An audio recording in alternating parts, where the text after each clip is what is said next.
القلم الأمس لو سمحت، هذا لا يعني الله يجزيك تبغى خذ قلم وهذا يكفي، هذا يكفي. الله يحفظك، جزاك الله خير. بسم الله. اللهم صل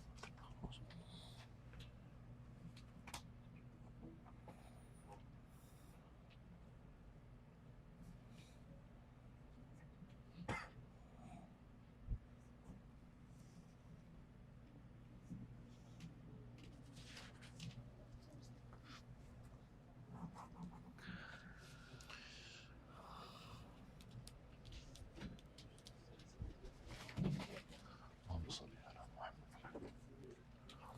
من ناخذ الإشارة أن نبدأ؟ لا أظن نبدأ. يلا نبدأ.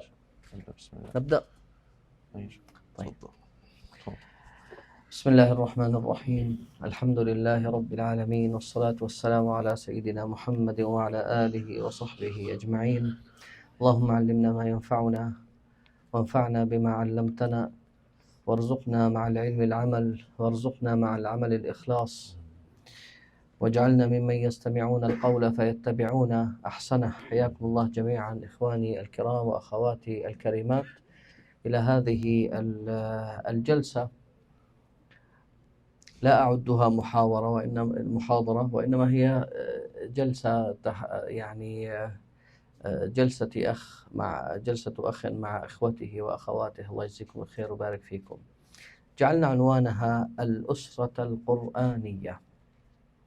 أن يكون الإنسان من أهل القرآن بأن يدمن تلاوته ويكرر الالتصاق به، ويقرأه ويتلوه آناء الليل وآناء النهار حق تلاوته، وينفق العمر في تعلم أحكامه وفهم معانيه وتدبر آياته. هذا من أعظم ما ينفق الإنسان فيه عمره.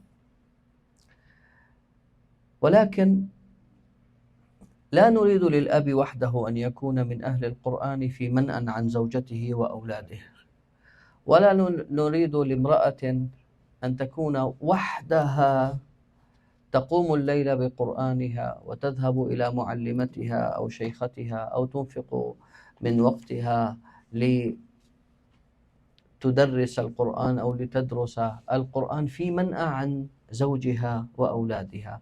فاخترت أن نتحدث عن الأسرة القرآنية، وهذا الموضوع أقرب لأن يكون موضوعا أسريا أكثر مما أن يكون موضوعا شرعيا يتعلق بالقرآن. يحتاج صاحبه إلى مجموعة من المهارات التربوية والمهارات الزوجية والمهارات القيادية في أسرته. وأكثر ما نخاطب هذا الموضوع، أكثر ما نخاطب به الوالدان، الأب والأم أو الزوج والزوجة، وهما الأب ربان هذه السفينة والزوجة تساعده الأيمن. أنطلق من منطلق مهم جدا، وهو الحديث عن حقوق القرآن. أجعل هذا الأصل الذي أنطلق منه. حقوق القرآن كثيرة علينا، منها إتقان تلاوته، أن نحفظ ما يتيسر لنا حفظه من القرآن، أن نجتهد في فهم معانيه، أن نتدبر آياته ونتفكر فيها، أن نتدارسه فيما بيننا، أن نعمل بما فيه من الأحكام، أن نعلمه غيرنا، وأن نساهم في نهضته في المجتمع بما نستطيع من إنفاق، من تشجيع، من غير ذلك. دعونا ننطلق من هذا المنطلق أن الأسرة القرآنية هي الأسرة التي يبذل أفرادها الوسع للقيام بحقوق القرآن العظيم. فهي أسرة تخدم مجتمعها، وهي أسرة أفرادها فيما بينهم يتعاونون على تثبيت القرآن وعلى مدارسة القرآن وعلى تطبيق أحكام القرآن، بل يستعملون القرآن في تقوية الروابط الأسرية بينهم. فالقرآن هو الذي يزرع الحب بين الزوجين، وهو الذي يولد الألفة بين الأب وولده، وهو الذي يثير كثيرا من الحوارات الجميلة بين أفراد الأسرة. وكم تنهار الأسر من الجفاف ومن قلة الحوار ومن قلة المجالس التي لا أتحدث عن المجالس القرآنية، المجالس عامة، أن يجلس الأب مع ولده أو تجلس الزوجة مع زوجها أو مع أولادها وبناتها، نفتقد إلى ذلك كثيرا. فننطلق من هذا المنطلق أن الأسرة القرآنية هي الأسرة التي أفرادها يتعاونون على خدمة القرآن، والقرآن هو الذي يزيد الترابط بين أفراد هذه الأسرة. الشيخ محمد الله يجزيه الخير سيترجم إلى اللغة الإنجليزية لمن لا ينطق باللغة العربية، جزاه الله خيرا. الله يحفظك، جزاك الله خير. بسم الله الرحمن الرحيم، الحمد لله رب العالمين، والصلاة والسلام على أشرف الأنبياء والمرسلين نبينا محمد عليه أفضل الصلاة وأزكى التسليم. اللهم صل وسلم وبارك على نبينا محمد وعلى آله وصحبه أجمعين. First and foremost, all praises due to Allah Azza wa Jalla for allowing us to gather here for His sake to discuss His speech and how we interact with His speech and the relationship we're supposed to carry with His speech. And as you all know, the topic regarding His speech, the Quran, and how it's supposed to affect the household, how it's supposed to affect the families positively. Secondly, we want to thank the Idara, the Masjid, our beloved brothers and sisters here at the Adams Fairfax branch for allowing this to happen, for allowing our dear and beloved elder and Sheikh to come and benefit us all in this very heavy topic. It is very necessary. So we thank them for their efforts, and we ask Allah Azza wa Jalla to elevate them and to give them a reward in both worlds. Ameen ya Rabbil Alameen. And thirdly, last but not least, our dearest thanks to the one who is benefiting us himself, our dear beloved Sheikh, who has came from Michigan, Jazakallah khairan, solely to benefit our community, our society. And his focus, I won't say much regarding him because he scolds me when we're alone, so I won't do much right now. His focus is is what you see in front of you on the board, is to go ahead and attach the people to the Quran, whether it be helping them memorize, perfect the recitation, understanding its meanings, perfecting the language. This is all he focuses on, Jazakallah khairan, and it's from the greatest things to be busied with, as we all know. So we ask Allah Azza wa Jalla to elevate him, we ask Allah Azza wa Jalla to reward him, we ask Allah subhanahu wa ta'ala to make him and all of us from the people of Quran, and we ask Allah Azza wa Jalla to make him a benefit for the Ummah of Muhammad sallallahu alayhi wa sallam. He is not translating my speech. I didn't say that. There's much more I should be saying, but like I said, I held back. Allah yahfadh. The Sheikh began, Jazakallah khairan, with introducing the topic, as you all know, Al-Usrat al-Qur'aniyah, the Quranic household, the household that is built upon the Quran, for lack of a better translation. And the Quranic household plays a very immense role in our societies, in our communities. And he began his speech by discussing that the Quranic household begins with the individual himself or herself, right? And it begins with the speech and discussion of how to become from the people of Quran. How does one become from those who Allah Azza wa Jalla has deemed to be from His people, right? Who He has attached His speech to them in this world life and in the next. And as he mentioned very briefly, as we all know as well from the ahadith and the different narrations and the benefits, that from the people of Quran is those who attach themselves to the Quran. They have a relationship with the Quran, they have perfected its recitation, and they attach themselves to the Quran all night and day, reciting it, pondering over its meanings, right? The Quran being the cause of the individual staying up at night and leaving off their food and sacrificing things in their daily life. And also, they're from those who ponder over its meanings and they let its meanings enter their hearts, and this translates into action that's built upon sincerity. These are the people of Quran, right? And as we were talking and we're transitioning over to the topic of the Quranic household. So what is the Quranic household? What is the necessity of the Quranic household? What role does it play in society? And in all reality, like we said, it begins with the individual. And when it comes to a household, it's not enough to just see, for example, the husband carrying the Quran. Maybe he has memorized the Quran, right? and he's built a relationship with the Quran, and the rest of the family has been neglected when it comes to this avenue. Or you see the wife has went ahead and spent her time with the Quran and exhausted her efforts with the Quran, and the rest of the household has been neglected. And this is a practice that the Sheikh has mentioned that we see very common, right? And rather, we tend to give our time to people outside of our families, outside of our household. And if we're looking for the rectification of our societies and our communities, first and foremost, it begins with the Quran. Before we talk about how it reflects on the household, it begins with the Quran. If you're looking for the rectification of the men, the rectification of the women, the rectification of the masajid, the rectification of our children, it's the resort to the Quran. It resorts to the Quran. And it needs to first begin within our households, as the Sheikh has mentioned. The Sheikh began this discussion by briefly going over what are the rights that the Quran have upon us. Before we talk about how do we build a Quranic household, we must understand what are the rights that the Quran has upon us. We can't expect to bring the Quran into our houses and to our families, and we lack the awareness of what rights the Quran has. So from these rights, the Sheikh has mentioned is, of course, reciting it in the manner that is befitting, in the manner that has been revealed down to our Prophet ﷺ. Being able to memorize whatever you're able from the Quran, right? You don't have to memorize all of it. Memorizing all of it is a great deed, right? But memorizing what you can, struggling so that you memorize at least a portion of the Quran, so you have something to worship Allah Azza wa Jalla with. These are from the huquq, from the rights that the Quran has upon us. Also, most importantly, understanding its meanings. This is the reason why the Quran was revealed, so that the meanings are understood, the ayat are pondered over.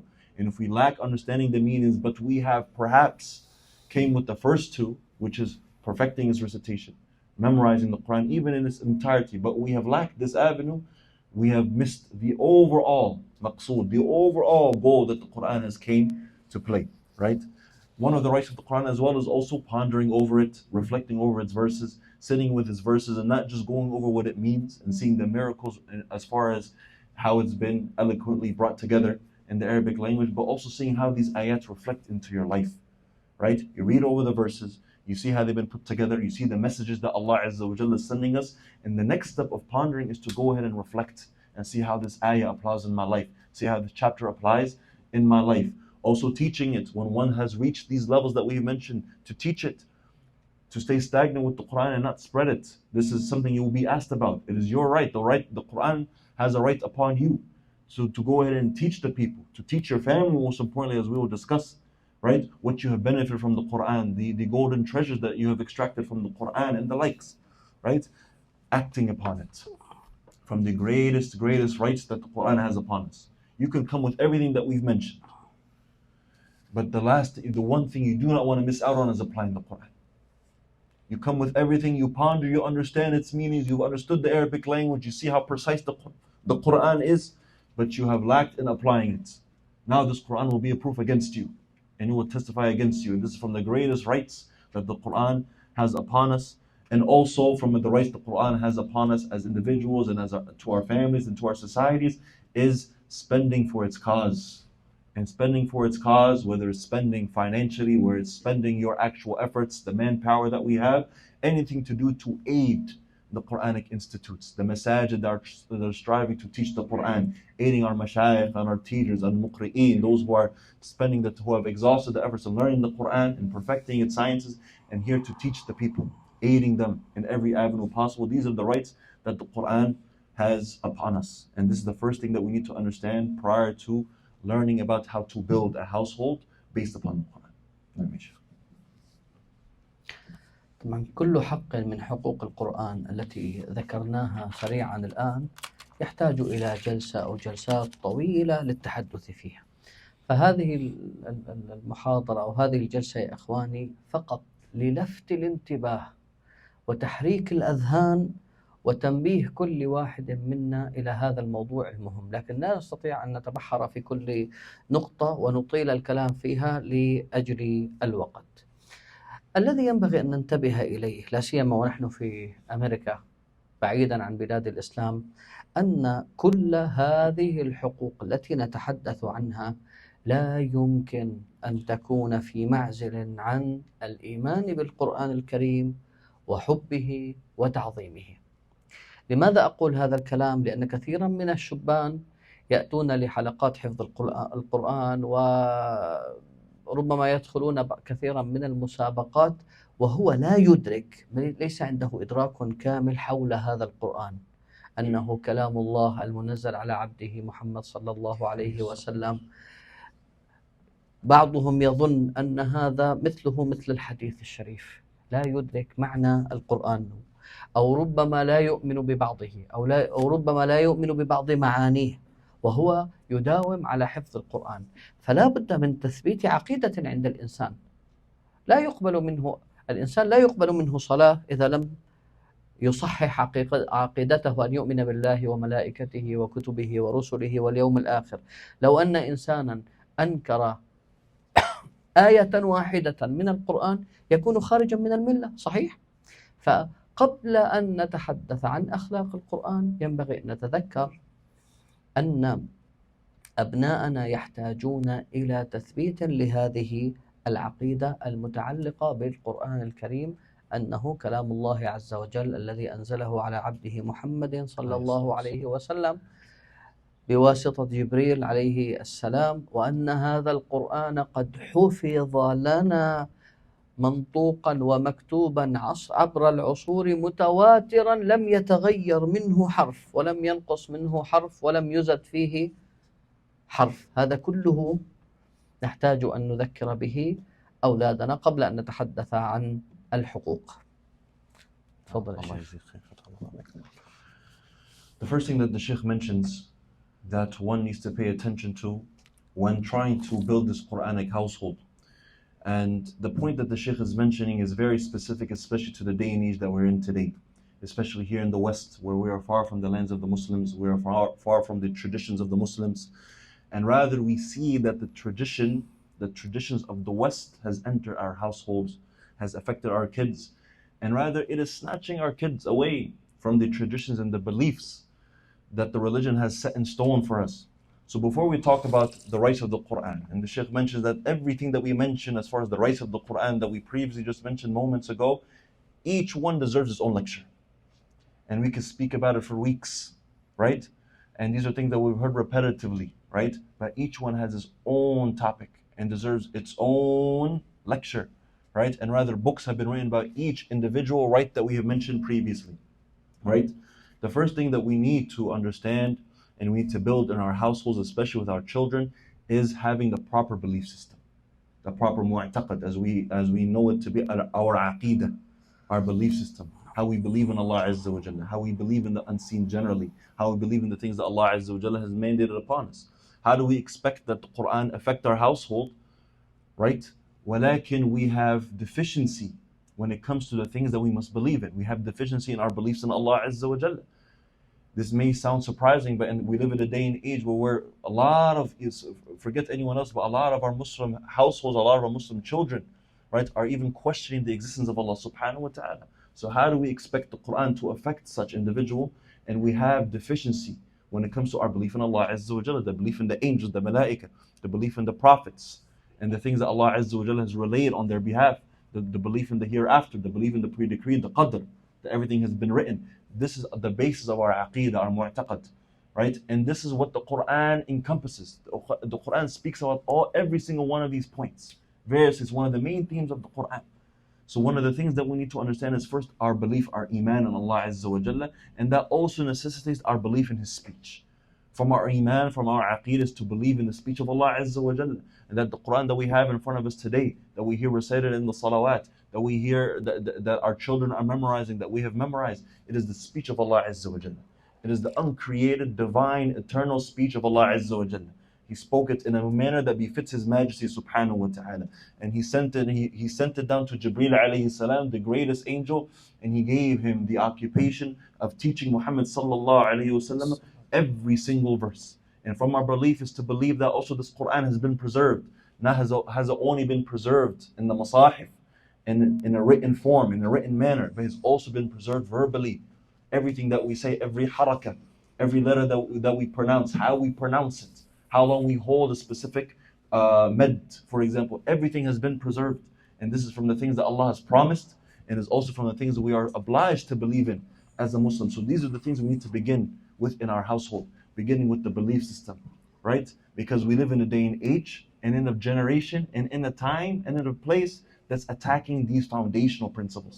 So we must begin with this prior to teaching them how to read the Quran. How does your ha sound? How does your ghayn sound? What is the gunna? Before we talk about all of these things, we need to talk about what the Quran encompasses, and that is al-Iman al-Mu'taqad. الحق الأول حق التلاوة. قلنا نحن نتحدث عن الجانب التربوي، يعني نحن لسنا الآن في صدد أن نقيم حلقة تجويد، ولكن أن نتحدث مع الأبوين كيف نقيم ألسنة أبنائنا بالقرآن الكريم. النقطة الأولى الاستماع إلى القراء المتقنين. الاستماع إلى القراء المتقنين. أكثروا من أن يتلى القرآن في البيوت. ما شاء الله الآن على التسجيلات والكاسيت والسيديات واليوتيوب وغير ذلك من التطبيقات التي نستطيع فيها أن نستمع إلى الشيخ الحصري والشيخ أيمن سويد والشيخ المنشاوي والشيخ عبد الباسط عبد الصمد، ممن عرفوا بين أهل العلم بجودة أداء القرآن وإتقان حروف القرآن. هذه النقطة الأولى. النقطة الثانية إخواني، إذا لم تكن أيها الأب متخصصا في هذا المجال فلا تتولى أنت تعليم أبنائك تلاوة القرآن. لماذا؟ لأن أصحاب كل لهجة لديهم عادات نطقية معينة اعتادوا عليها. يعني مثلا عندنا في الشام مثلا فرضا اعتدنا على ترقيق الراء، نقول أنا رايح مثلا. لو أنني لست متخصصا في هذا المجال وأردت أن ألقن أبنائي القرآن الكريم وباشرت ذلك بنفسي، ما الذي سيحصل؟ ستنتقل العادات النطقية التي اعتدت عليها إلى أبنائي، فيخطئون بذات الأخطاء النطقية التي تولدت عندي. فالنصيحة للأب: ادفع بأبنائك إلى أهل التخصص ليأخذوا النطق السليم عنهم. استمعوا إلى القراء المتقنين ليقلدهم ولدك، ولا تستمعوا إلى تلاوة الأب إذا كان الأب ليس متخصصا أو كانت الأم ليست متخصصة. وأحيانا يكون يعني أحيانا تعلمون أنه العاميات، اللهجات العامية بعضها بعيد تماما عن اللغة الفصحى وحروف تتغير. يعني مثل القاف عندنا في الشام ننطقها أ، أو في مناطق الجزيرة العربية ق، أو في مناطق في اليمن ق، وفي مصر الجيم بتصير جيم. فتخيلوا أن هذه العادات النطقية التي اعتدنا عليها تنتقل الأمراض النطقية إلى أبنائنا بسببنا. لا تباشر ذلك، جزاك الله خيرا ما دمت لست من أهل التخصص. واعتمدوا عندما نتحدث عن التسجيلات، اعتمدوا على التسجيلات الواضحة. يعني إذا بحثتم على اليوتيوب هناك بعض التسجيلات صوتها نقي وواضح ليسمع الولد الحرف نقيا واضحا جليا حتى يستطيع أن يحاكيه ويقلده. وإذا وجدت التلاوات المرئية التي ينظر فيها الطفل إلى فم المقرئ الذي يقرئه ويحرك شفتيه ويرى كيف تتحرك الشفتان وكيف ينطق، يا سلام أجمل. احرصوا مع أبنائكم إذا قرأوا القرآن على سبيل التعلم، احرصوا على القراءة البطيئة. الأطفال الصغار يحبون أنه يعجلوا. إن أعطيناك الكوثر فصل ربك وانحر إن شانئك. هذا ليس قرآنا. لا، ما هكذا يقرأ القرآن. علموا أولادكم على التلاوة البطيئة. وهنا جانب تربوي مهم جدا. طالب القرآن الذي اعتاد على هذا النمط من التلاوة تجدونه أكثر هدوءا وأكثر وقارا وعنده جلد وصبر لإتمام أعماله بهدوء، ليس كالطالب المستعجل الطفل الصغير الذي يريد أن ينهي عمله بسرعة حتى يذهب إلى اللعب وهو يكثر الحركة. لا، يتحول هذا الطفل إذا الطفل عنده قدر من الرزانة تشبه رزانة ويشبه وقار الكبار، فالقراءة البطيئة أفضل من القراءة السريعة، ولا نسمح بالحروف أو بالحركات غير الواضحة. هذا غالبا يحصل عند الآباء والأمهات غير المتخصصين، يريد من ولده أن يحفظ القرآن فلا يدقق في صحة الحروف. وبعض الآباء الله يهديهم يعني الولد يحفظ عند أبيه.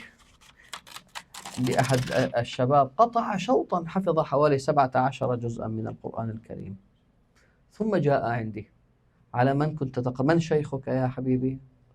أنا كنت أقرأ مع أبي. أبوه لا علاقة له بهذا التخصص، فلا تسألوا عن الأخطاء في التجويد والأخطاء في الضمة والفتحة والأخطاء في الوقف والابتداء وأشياء كثيرة. هذا كله نستطيع أن نتلافاه بأن نلجأ إلى المتخصصين ونضع أبناءنا عند المعلم المتقن.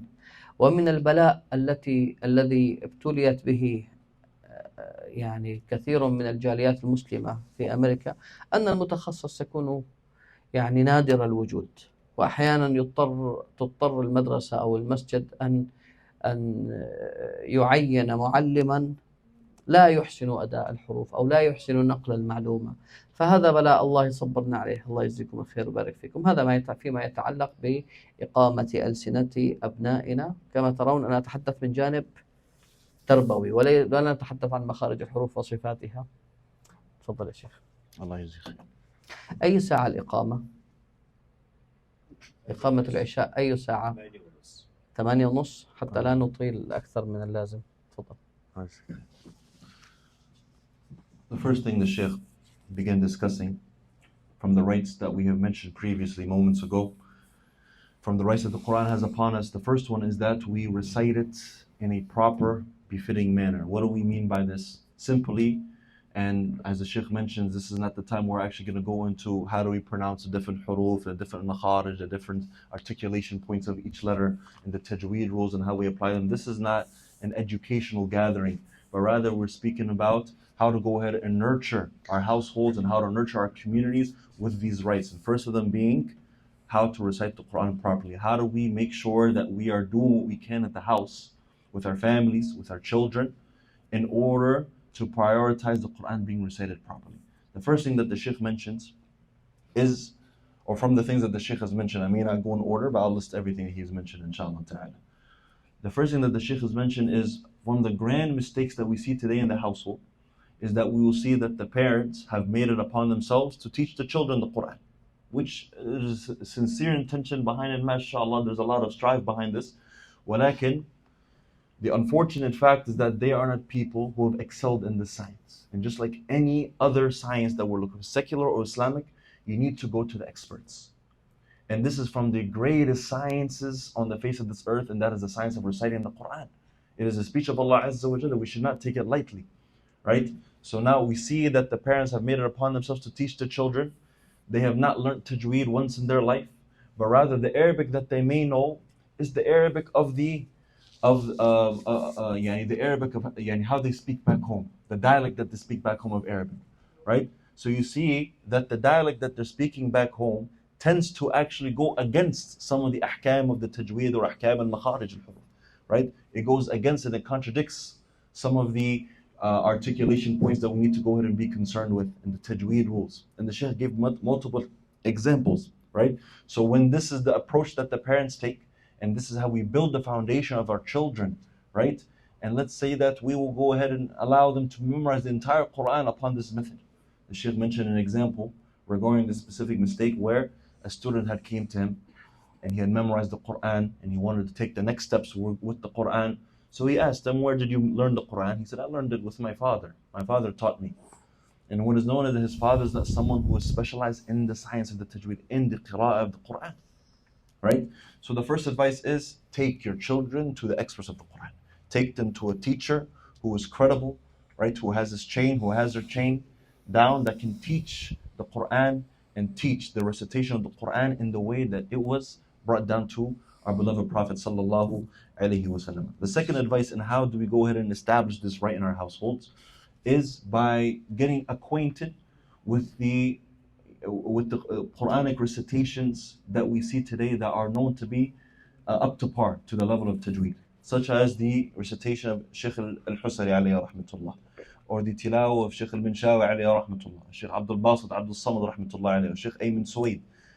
These not only are they known to be the grand scholars of the Quran that have walked this earth over the past 100 years, and the Sheikh Ayman Suwaid Hafidahullah is still alive, right?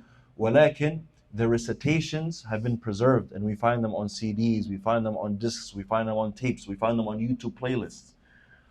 And a thing that the Sheikh mentioned regarding listening to making this a consistent practice within the Quran, within the household, is that make sure that the quality of the recording is clear, and make sure that it is also at a slower, moderate pace when it's being recited, so that the kids get used to reading it at that level. One of the things the Sheikh mentioned is that we've gotten used to teaching our kids the Quran, and we just want them to what? Memorize, right? So we're just going through the Quran, speeding through the Quran. They haven't perfected the recitation of the Quran, and this is the pace that they have gotten used to reciting in.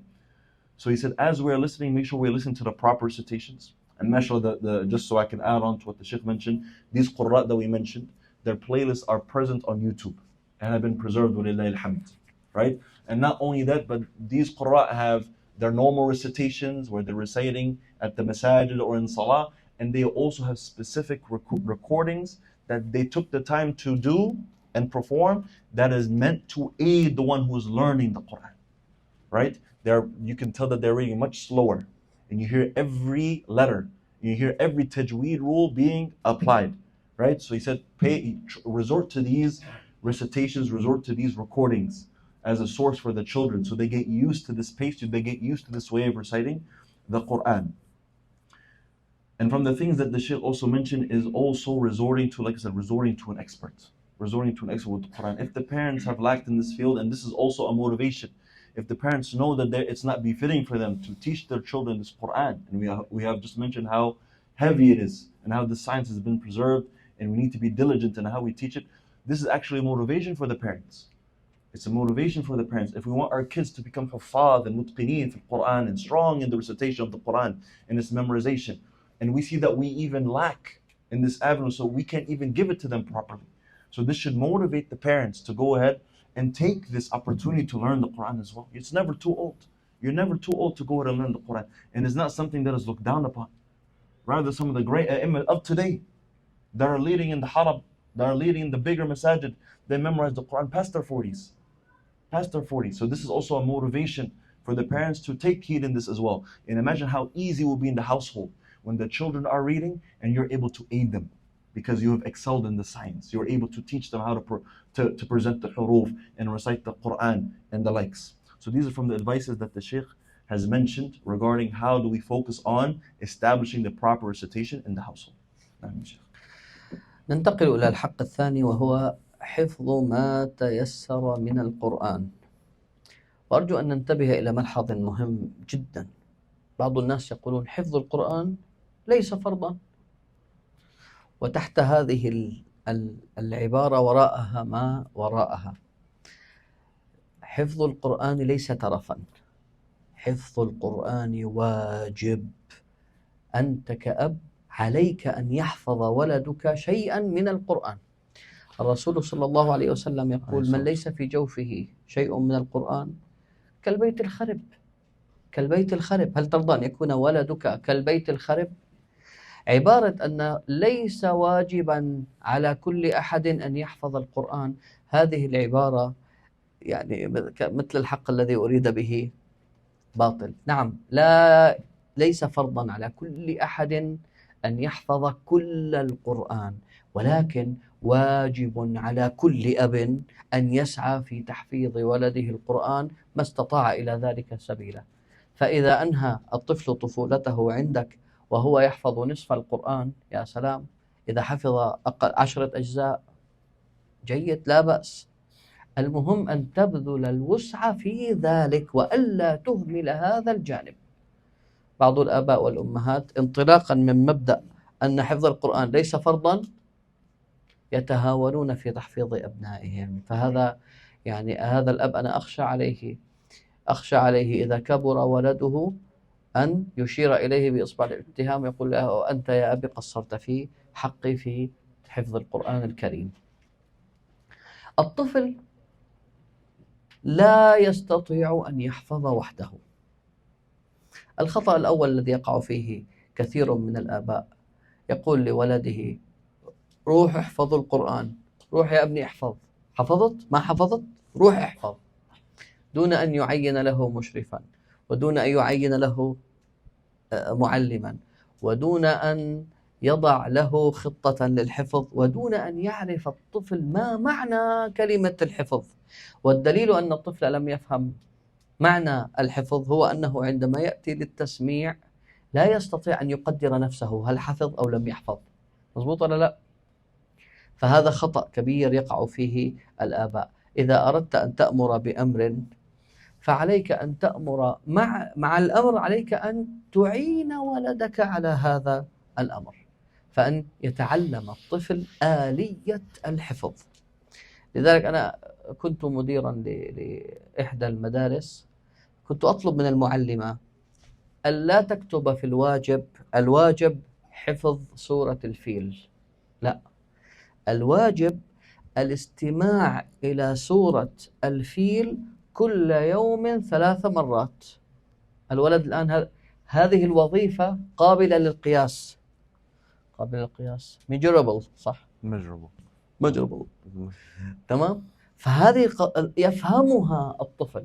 أما لما نقول له احفظ سورة الفيل يأتي ولم يحفظها. لماذا؟ لأنه لا يفهم آلية الحفظ. إذن هذه النقطة الأولى، أن يفهم الولد آلية الحفظ.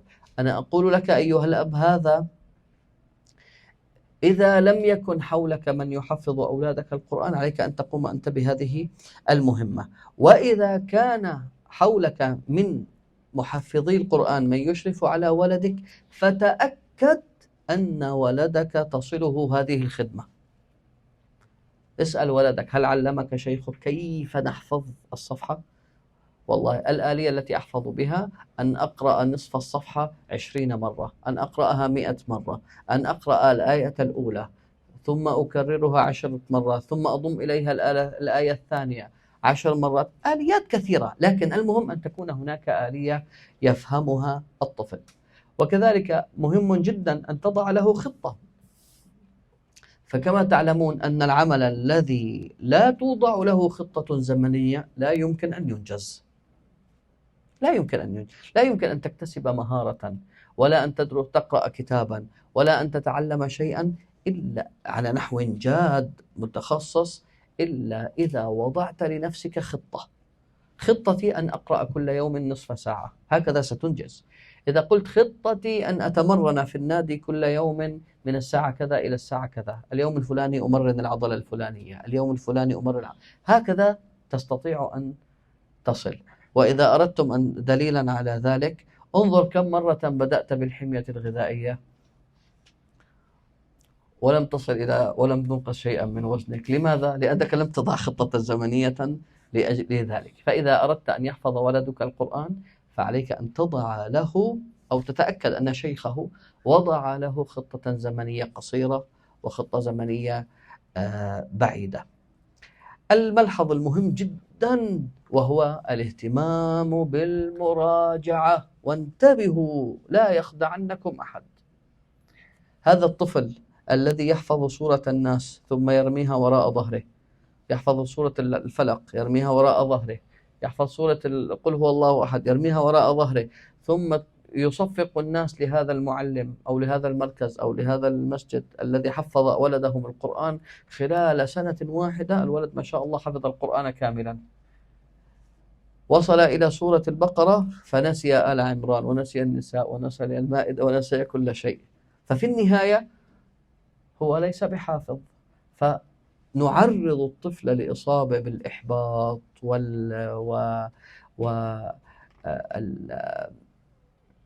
يعني يشعر أمام زملائه بأنه في حرج شديد. يصفق له الناس لأنه حفظ القرآن وهو لم يحفظ. النقطة المهمة أيضا في الأسرة هو توفير البيئة المتكاملة للحفظ. ما هي البيئة المتكاملة للحفظ؟ الطفل ما الذي يحتاجه؟ يحتاج إلى من يصحح تلاوته، ويحتاج إلى من يضع له الخطة، ويحتاج إلى الأصدقاء والزملاء في الحلقة الذين يثيرون حماسه ويتحداهم ويسابقهم ويسابقونه. يحتاج إلى الشيخ المتقن المربي الذي يعرف كيف يثير حماس هذا الطفل وكيف يصحح له نطقه. هذه هي البيئة المتكاملة. أما أن أقول لولدي احفظ ولا يوجد شيء من البيئة، شيء من عناصر هذه البيئة، فللأسف لن يستطيع الحفظ. المحور الأخير فيما يتعلق بحفظ القرآن: لا بد من المسابقات القرآنية. ادفعوا أولادكم لدخول المسابقات القرآنية، هذا في غاية الأهمية. لماذا؟ لأن المسابقات القرآنية هي التي تثير حماسه للحفظ، تولد عنده الرغبة وتصقل شخصيته. عندما يخرج على المنصة أمام الناس، أمام لجنة التحكيم، وترتعد فرائصه ويخاف، ثم يشجع نفسه ويصبر نفسه ويتجلد أمام الناس، هذا كله يصقل شخصية الطالب. هذه النقطة مهمة تعينه على تقدير حاله. أنا حافظ ولا لا؟ ادخل المسابقة. أنا متقن ولا غير متقن؟ ادخل المسابقة، ستجد الجواب بإذن الله.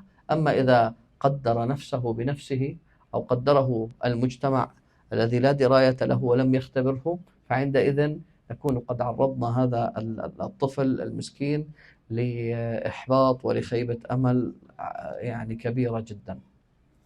تفضل يا شيخ. الله يجزيك خير، جزاك الله خير. أنا أخذ لي غفوة لحد ما تخلص. الله يجزيك، جزاك الله خير. The Sheikh, may Allah bless him, goes on to the second of these rights, and so that everyone is engaged and understands what we are doing. The beginning of the lecture, the Sheikh mentioned very briefly about 7 to 8 points regarding the rights that the Quran has upon us as individuals. And he set this in stone and took the time to speak about each one of these points briefly, right? And in detail, specifically how it's tied to the household, the Muslim household, and how do we establish each one of these rights that the Quran has upon us in the household. We talked about the right of reciting it properly, and how do we engage our children and engage our household with this right. The second of these rights is the right of memorizing the Quran, hifdul Quran. And we need to understand, one, what is intended by memorizing the Quran. Does the Quran have the right upon me where I have to memorize the entirety of the Quran? Am I coming short if I don't memorize the entirety of the Quran? Number two, how do we go about memorizing the Quran? Is it how I prefer? Is it based on my convenience? Or is there a specific methodology that I need to follow so that not only do I memorize the Quran, but it's well grounded, right? And it's well preserved. First, what is intended by memorizing the Quran? We hear very often, right, that memorizing the Quran is not an obligation. Memorizing the Quran is not wajib. And this to an extent is correct, but in reality is incorrect and is false. Rather, the Sheikh mentions that it is obligatory to memorize at least a portion of the Quran. And the Sheikh references one of the ahadith that are attributed to the Prophet ﷺ, which states that whomever does not have the Quran in their mouth, the Quran is not present in their mouth, right? In other words, in this case, they don't have a portion of the Quran memorized, it's something they're consistently referencing back to, then it's similar to the destroyed or the wrecked house. It's similar to the destroyed or the wrecked house, which shows the necessity, or at least there's some sort of strive towards having to have some part of the Quran with you at all times. And what do we mean by that? Having some of it memorized. So rather, the Shaykh has mentioned that it is obligatory to have at least a portion of the Quran memorized, right? And as we mentioned the other day, this doesn't mean neglect the rest of the Quran. If your capacity is only to memorize a juz or 2 or 3, this doesn't mean neglect the rest of the Quran.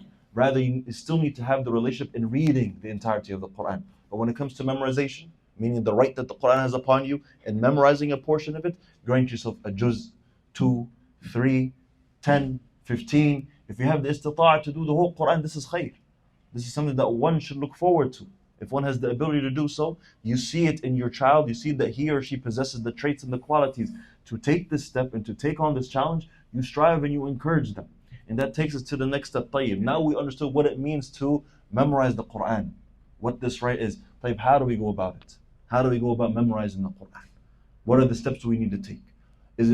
Do I just rely on whatever the teacher at the Islamic school, the weekend school is giving me? Or is there something that I need to set in stone for my child in order to make sure that they're going about it the correct way? The Sheikh lists a couple of steps and how we establish the culture or the tradition of memorizing the Quran in the household, especially with the children. The first thing that he mentions is there needs to be an all-time guardian upon the child. We're not talking about the teacher right now. We spoke about the teacher. We're talking about the memorization which occurs at the house. They go to the teacher and they recite the homework to the teacher and they receive no homework. Now they're at the house the whole week. Now they're at the homes majority of the day. طيب, who's watching over the child?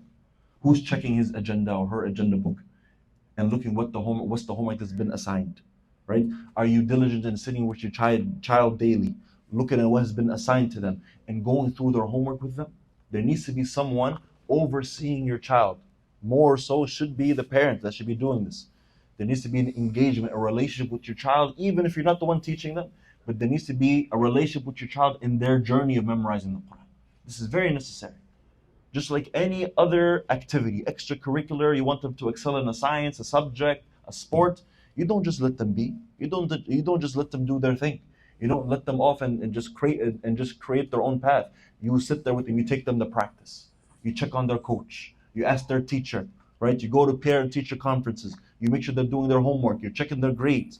The same ihtimam that we have with this, we need to have the same strive and motivation when it comes to the Quran. That's the first step. Making sure we're overseeing our children when it comes to their journey in memorization. Number two is having not just an action plan for our children, but a stable long-term action plan. A long-term action plan, whether it be how to go about memorization. They're going to memorize X amount a day. Your review is going to be X amount a day. You're going to read your homework this amount of times to me before you go to sleep. There needs to be some sort of established plan that revolves around the daily routine of the child. They need to be resorting to the Quran daily. It's not something that should be just resorted to the day before class, the day before they go to the teacher, and they just quickly go through the homework so they're able to present it and they don't disappoint the teacher. It needs to be part of their daily routine, right? And not just a short-term goal, but a long-term plan needs to be established for the child, right? So having a long-term plan. The third thing that we need to keep in mind is we need to be the source of encouragement for our children, right? It's not just take them to Quran. We've taken them to an expert, someone who is a hafiz, someone who is an ustad in the Quran or ustad fil Quran, right? And they're teaching them and they have the responsibility. No, you need to encourage them. You need to motivate them. There's going to be times where it's going to be difficult. They're going to lose motivation. They're going to get discouraged. They may look at their friends and they see that their friends are progressing a little bit faster than them. This is going to discourage them. They're going to see it's difficult for them to memorize. They came across a surah. They exited the first juz. They exited the second juz. Now they're getting to a bigger surah. Now they're getting to a surah with a lot more complex vocabulary that they have not been acquainted with before. So now they become discouraged. So you need to be that constant source of encouragement for your children. This is a very vital point in the step of establishing memorization in the household, being a source of encouragement for the children. Number 4, prioritizing review. Prioritizing review. And this is something that we see that has been neglected in many generations of the studying of the Quran, especially nowadays here in the West, right? We have many gatherings where our children finish the Quran, they get to Surah Al-Baqarah, mashallah, they sit them up on the table with their Sheikh, they read the last 2 ayat of Surah Al-Baqarah, everyone becomes happy, everyone claps for them, they get a prize, they get a reward, they're on the stand, they're on the pedestal for that day. You ask them to read Surah Al-Imran the next day, they're lost. Right? And this is due to a lack of prioritizing a review plan.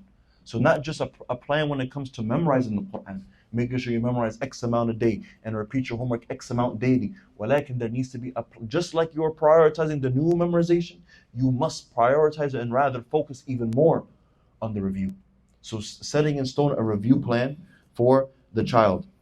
Number 5 is best translated to be producing some sort of Quranic environment for your child.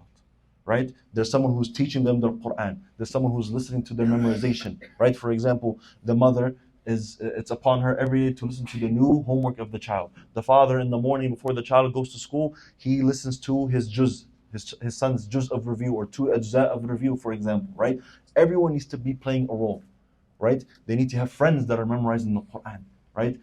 Surrounded around the people of Quran, building a Quranic environment, right? Whenever you want your child to flourish in a specific subject or a specific activity or a specific whatever it may be, right? You put them around similar friends or similar families that are like-minded. You want your son to be a basketball player, so you put them around the families who, for example, are part of the same basketball team. Likewise, you want your son to memorize Quran, make sure you're playing the role at home. Everyone in the household has a role with the Quran. She's listening to this, he's listening to this. The teacher's playing his or her role, right? And the companionship that he has or she has is also based upon the Quran. This will make the relative process of memorizing the Quran much easier, right? And much more enjoyable for the child, something that they're motivated to do. They will remain encouraged and motivated. And the last thing that the Sheikh mentioned, and I apologize if I'm not giving what he's saying it's right? I ask Allah Azza wa Jalla and the Sheikh to forgive me, is encouraging our children to partake in Quranic competitions, in Quran competitions. And we see this nowadays sometimes in the West. Maybe a lot of us, we see it. It's very common online now, even on social medias. Every now and then that you see a reel or a clip or a video of a child, mashallah, who's reciting the Quran in a competition in front of major ulama, major scholars of the Quran, right?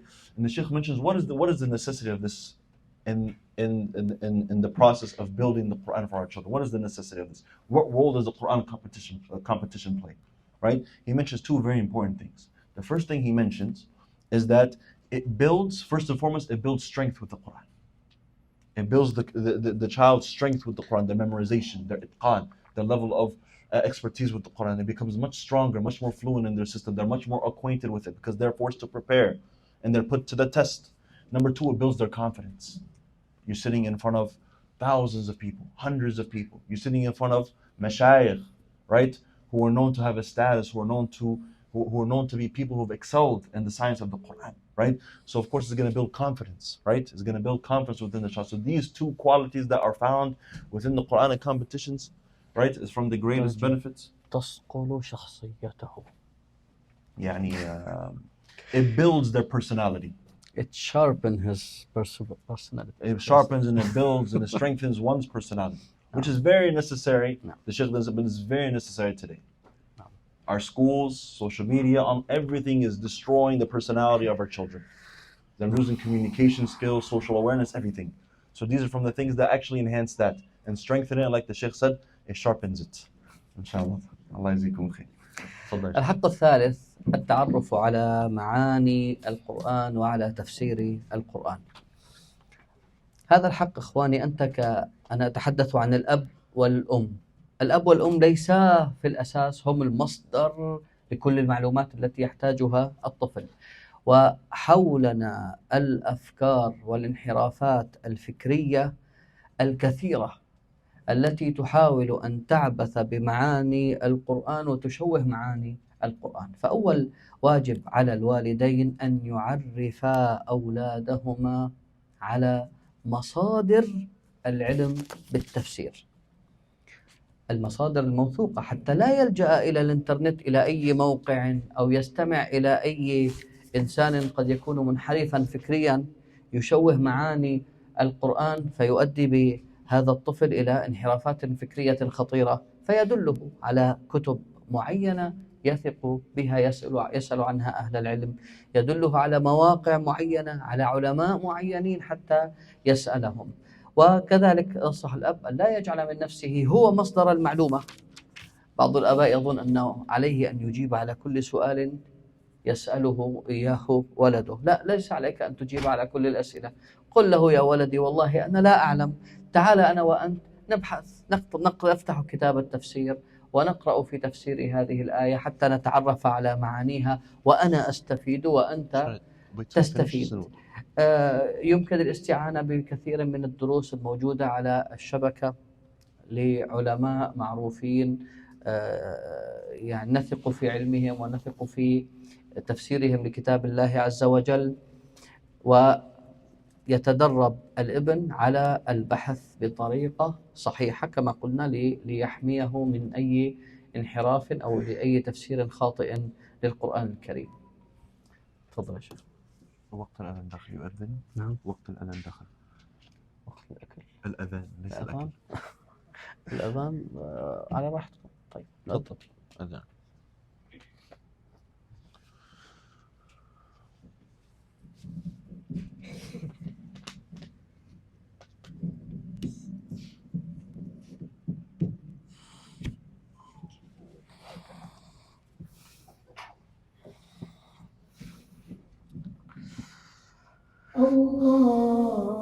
الله أكبر الله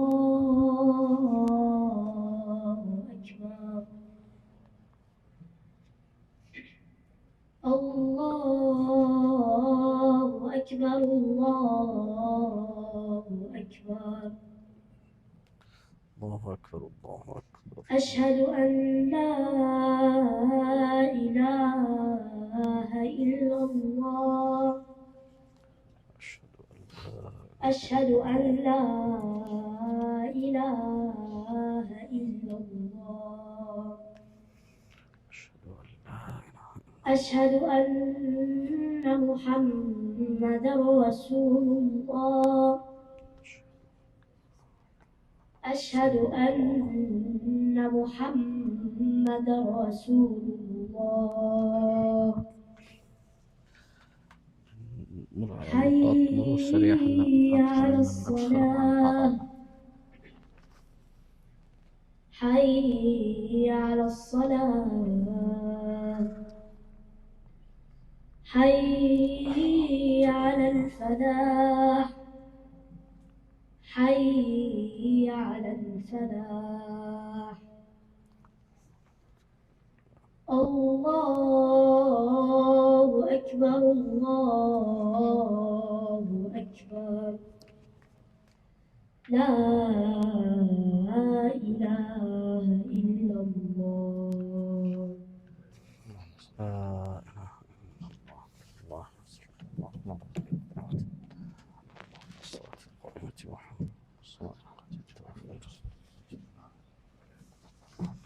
Alhamdulillah, salatu wassalam, rasulillah, alayhi wa sallam.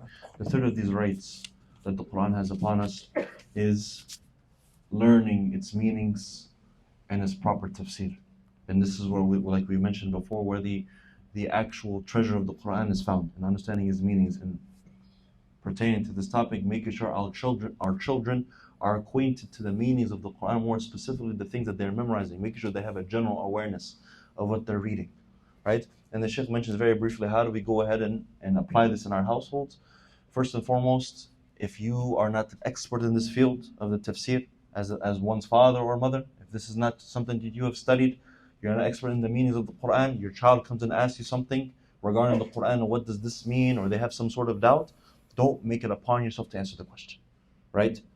And don't feel any type of way that you can't answer the question. Rather, take him by the hand, take her by the hand, and go to where you know the answer can be found precisely in an accurate manner, right? Whether it's going to a proper playlist online, the many resources that we have online, websites, different playlists, going to proper mashaykh, people who have studied this topic, and showing your child how to go ahead and go about this. You taking him or her by the hand to get an answer to their question, or to teach them the ma'ani, the meanings of the Quran, it teaches them what to do when they start to develop on their own. It becomes their own habit to go ahead and do this when they find themselves in a similar situation. الحق التالي حق التدبر والتفكر في معاني القرآن الكريم. وتعلمون أن التدبر يختلف عن التفسير. التفسير أنا أفهم المعنى، أما التدبر فأنا أبحث عما وراء المعنى، أبحث في حكمة الله عز وجل في من هذا التشريع. مثلا في التدبر أنا أعرض نفسي على الآيات، هل أنا أطبق هذا الكلام؟ هل أنا ملتزم بهذه الأحكام؟ هل انتهيت عن ما نهاني الله عز وجل عنه؟ هل ائتمرت بما أمرني الله عز وجل به؟ إن الله يحب المتقين، هل أنا من المتقين؟ أيحب أحدكم أن يأكل لحم أخيه ميتا فكرهتموه. التدبر يقود الإنسان لأن يقشعر بدنه وينفر من هذه الصورة القبيحة لمن يغتاب الناس على سبيل المثال. فهذا في غاية الأهمية للطفل، أن يعمل ذهنه وعقله وفكره في الآيات التي يقرأها بعد أن يفهم تفسيرها، وهذه بعد أن يفهم تفسيرها في غاية الأهمية، لأنه إذا فهمها فهما خاطئا ثم تدبرها بعد أن فهمها فهما خاطئا، الله أعلم إلى أين سيذهب بعد ذلك. فهذا كله يحصل بكثرة التحاور مع الأبناء حول معاني الآيات. لماذا طلب موسى عليه السلام من ربه أن يكون معه أخوه هارون وزيرا؟ لماذا قالوا وجاءوا أباهم عشاء؟ لماذا جاءوا عشاء يبكون؟ لماذا لم يأتوا في الصباح؟ لماذا جاءوا عشاء؟ والله جاءوا عشاء حتى لا تكون لدى الفرصة لدى الأب أن يذهب ويبحث عن يوسف عليه السلام. جاءوا عشاء حتى لا يكثروا من الجدال مع أبيهم حتى يذهبوا للنوم ويتركوا أباهم في حسرته. جاءوا عشاء حتى يدعوا يوسف عليه السلام في ظلمات الليل يتأكدوا أنه مات ولم يرجعوا قبل ذلك. هذه كلها تدبر للآيات يقود الإنسان إلى حماس داخلي للعمل بمقتضى الآيات ولمعرفة حكمة الله عز وجل من تشريعه وإقامة مجالس مع الأبناء. هناك كتاب لطيف صدر مؤخرا اسمه القرآن الكريم تدبر وعمل. القرآن الكريم تدبر وعمل، طبع في السعودية وهو موجود في مكتبة نبراستي من أراده. هذا الكتاب على هامش المصحف فيه تفسير بسيط لبعض الكلمات وللآيات، وفيه الجانب الذي يعني في جانب تدبري مكتوب بعض الأشياء التدبرية والفوائد التدبرية، والجانب التطبيقي العملي ما واجبي تجاه هذه الآيات التي قرأتها. كتاب لطيف يعني مع شدة اختصاره، فإذا جلس الأب مع أبنائه وتلوا بعض الآيات وتناقشوا في بعض المعاني وتدبروها فهو خير كبير للأبناء إن شاء الله تعالى. تفضل يا شيخ. The fourth of these rights that the Quran has upon us as a household is the right of a tadabbur, pondering over the verses of the Quran. And this is quite different than the previous right, which is going over its meaning, its tafsir. When we talk about the tafsir of the Quran, or the tafsir of a verse, is going over its general meaning. What is the ayah saying? What is the ayah relaying to us? What is the message that Allah Azza wa Jalla is portraying to us? Right? So you're getting a general understanding of the verse or the chapter. This is the tafsir. So how is tadabbur different? A tadabbur is taking a deeper dive into the verse. It's taking a deeper dive into the verse. Not just getting a general understanding, which, by the way, the prerequisite of a tadabbur is understanding the verse first correctly, having the proper tafsir of that verse. Right? So this is why this takes precedence, right? So how do we do tadabbur? What makes it different? How do we take this deeper dive? Number one is beyond the general meaning of the verse, you're looking over what is the wisdom of Allah Azza wa Jalla revealing this verse. Why did Allah Azza wa Jalla reveal it in this manner? Why did He use this word instead of that word? Right? Why did Allah Azza wa Jalla mention the daytime over the nighttime? Why did Allah Azza wa Jalla describe the day to be like this and the night to be like this? And so on and so forth. Taking a deeper dive into the verses. That's number one. Number two, what does it mean to do tadabbur? It is measuring yourself in accordance to the verses. Holding these verses as your standard. Are you meeting up to these verses? Are you applying these verses in your life? When you come across the verses that talk about the pious and the righteous, you ask yourself, you understand what it means, you've pondered over its relevance. Now you ask yourself, am I applying this verse? Am I from these people? Allah Azza wa Jalla is prohibiting X. Am I staying away from this? Allah Azza wa Jalla is commanding this. Am I taking the steps and taking heed towards this obligation, towards the command of Allah Azza wa Jalla? So these are the two steps of at-tadabbur. How do we go ahead and establish tadabbur in the household, right? First and foremost, the Sheikh mentions establishing a specific gathering, a gathering in the house with your family, where pondering of the Quran is being done. make it a consistent practice where you guys sit, perhaps even going over the ayat that have been memorized by the child, the surah that he's memorizing, having a gathering, going and trying to ponder together collectively, engage in these discussions, right? Having these dialogues with your children, going back and forth with your children, with your spouse, talking about these verses, right? These are the things that enhance the overall general right of pondering over the Quran and allowing it to be present and relevant in the household. الحق التالي وهو مدارسة القرآن. وقت الإقامة. الإقامة. طيب خير إن شاء الله. هي. We'll pause right now so we can pray Salat al-Isha. The Iqamah happens until inshallah. عفوا أنا نفضت في الوقت.